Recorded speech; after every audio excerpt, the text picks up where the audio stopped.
хорошо в лесу.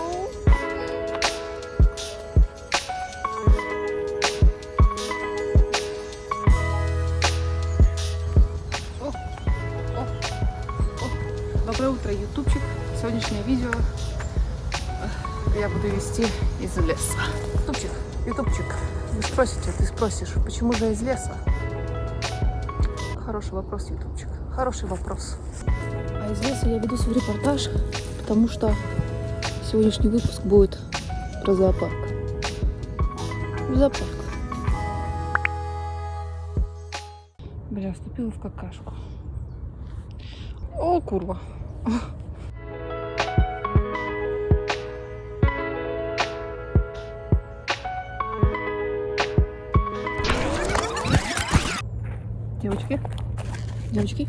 Девочки, вы упали. Девочки, ой, бля.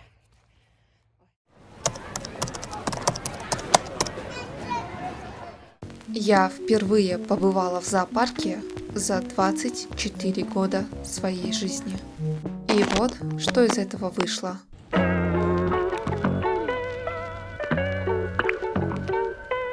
Но вначале я хочу рассказать небольшую предысторию.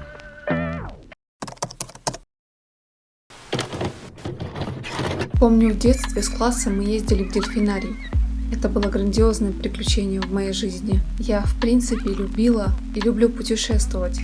Это дорога, звуки мимо мчащихся машин, пешеходы, идущие своим путем, новые неизведанные места и, конечно же, улетающая в стратосферу природа, и я вместе с ней. Итак, дельфинарий. Попытаться за короткое время экскурсии впитать абсолютно каждое движение, взгляд, чтобы унести это с собой в дальние уголки памяти. Дельфинарий и само шоу с участием дельфинов вызвало не самые лучшие эмоции, но сами дельфины, как творение самой природы, просто грандиозны. Но все это замыливается на фоне того, где они обитают. Ведь то корыто, в котором они плавают, это просто сюр. Ну, скажите, кто из вас в здравом уме променяет океаны, моря на какой-то бассейн в каком-то дельфинарии? Уже будучи школьницей, я понимала, что все эти удобства — это болото, а само водное представление — это просто шоу. Я захотела об этом рассказать, потому что такой же ком в горле я ощутила после зоопарка. И, если честно, приятнее всего наблюдать за дельфинами в естественной среде обитания.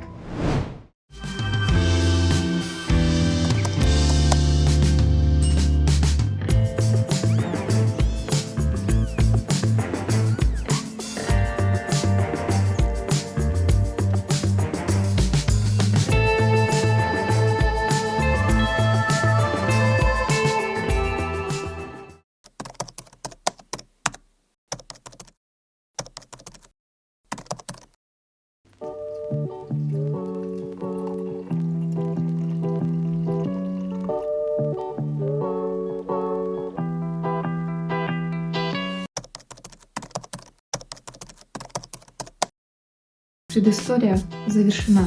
Пора вернуться к кульминации. Блять, Ирина, еб твою мать, что за пылесос такой? Середина августа. Пик жары. Температура колеблется в районе 32 градусов. Плавится все, что попадает под солнце. Дороги, машины, трава, звери, люди. И даже одежда сушится за минуты. И это, кстати, плюс. Очень хороший плюс. И вот я попадаю под солнечные лучи, и они ударяют мне в голову. И в этот момент я понимаю, что пора. Я готова посетить зоопарк спустя 2 года.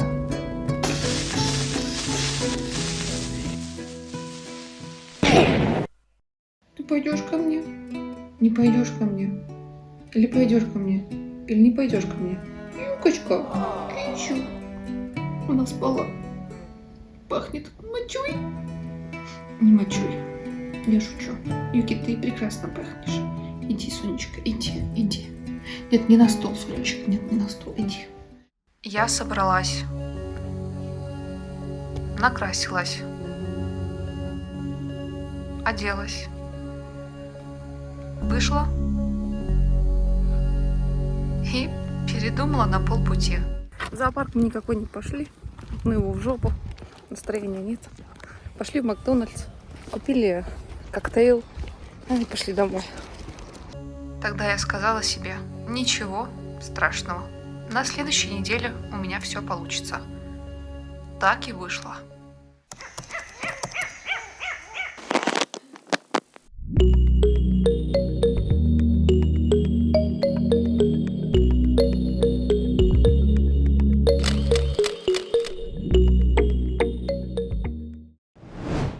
Знаю. Сейчас начнется типа. Ты всего лишь пошла в зоопарк. Что здесь сложного? Казалось бы. Но для каждого, даже пустякового решения, мне требуется достаточно много времени, чтобы прочувствовать, решить, как лучше сделать и воплотить это все в жизнь. И это занимает у меня очень много времени. Пока молодая, я это время так растрачиваю. Но в какой-то момент придет старость и осознание того, что я занимаюсь херней. Решила, сделала, довольна. И не надо думать 2 года, чтобы куда-то, что-то пойти, что-то сделать. Это моя проблема. Ну, мы же не о проблемах. Я Ира из 25-го года. Здорово. Давно не виделись. Я вот только недавно говорила о том, что надо собраться, чтобы, да, не откладывать там жизнь на потом, захотеть, да, принять эту мысль, захотеть и пойти ее делать, да. Ну, тут нет других вариантов. Но, оказывается, есть третий вариант для таких, как я, людей, которые привыкли откладывать свою жизнь на потом и ждать какого-то волшебного мгновения, когда придет эта искра, и вы такие: «Оу, это нужно делать именно сейчас». Не тогда, когда ты захотел, а вот ждать какого-то непонятного момента. Да, это тупо. Но так случается, да, люди так живут, и я так живу. И это проблема. Почему я так говорю? Потому что мне так хочется говорить. Все. Больше оправданий нет. Мне так хочется говорить. Мне хочется говорить так. Мне хочется записывать видео. Мне хочется каким-то вот таким вот образом самовыражаться. Да, мне хочется. Вот. И нужны ли какие-то еще оправдания? Нет. Не надо. Все. Захотелось. Делай. Все.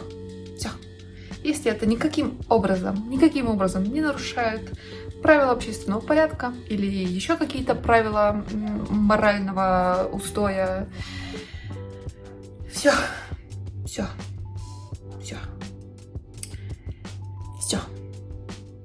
Да, все. Вот я сделала видео. Оно получилось хорошим. То есть я такого еще в своей жизни никогда не делала. И я довольна своим результатом. Единственный минус в том, что прошел год. С момента записи, не то чтобы с момента записи, прошел год с того, как я сходила в зоопарк. Год. Я не знаю. В зоопарке было неплохо. Да, конечно, чувства были такие, типа, как они там живут, боже мой, бедные птицы, бедные. Потому что они реально сидят просто в здоровенных клетках. И вот на птиц, конечно, смотреть тяжело, но капибары.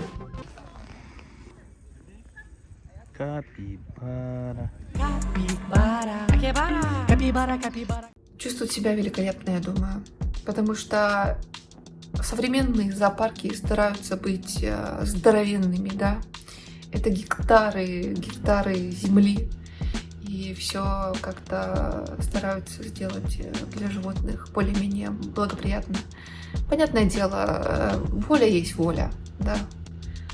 Да. Но люди не все имеют волю, а тут животные. Это жертва человеческой любознательности. Если бы не зоопарк, я бы никогда в жизни не увидела капибару. Или фламинго.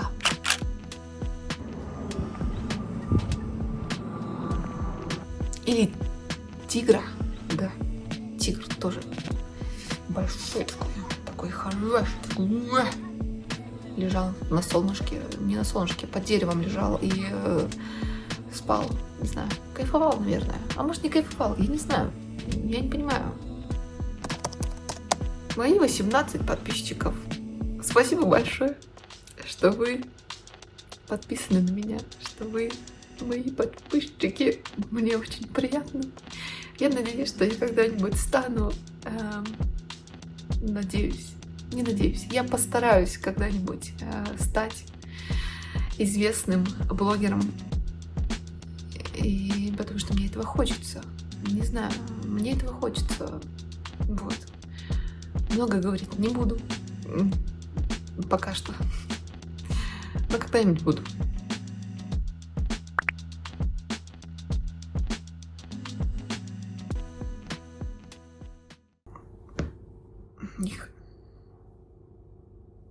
Ну, старость, 25 лет все-таки уже исполнилось.